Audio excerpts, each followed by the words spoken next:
చెప్పారుగా, అత్యంత మర్యాద కలిగిన పురుషోత్తముడైన ఓ శ్రీరామ, శివుడు నీవే, శ్రీరామచంద్రుడు అంతా చెన్నకేశవ స్వామి నీవే, శివరాముడు నీవు, హరిహరనాథ రూపాన్ని నీవు. మరి అంటే శివరామ, మేమెప్పుడు నీకు విగ్రహ శుద్ధితో వందనాలు చెల్లిస్తూనే ఉంటాం, నమస్కరిస్తూ నిన్నే ధ్యానిస్తూ ఉంటాం.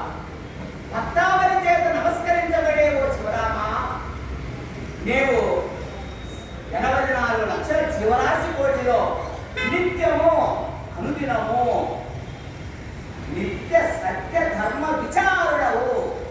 ఎక్కడ ధర్మానికి, ఎక్కడ సత్యానికి భంగం వాడుతుందా, ఆ భంగం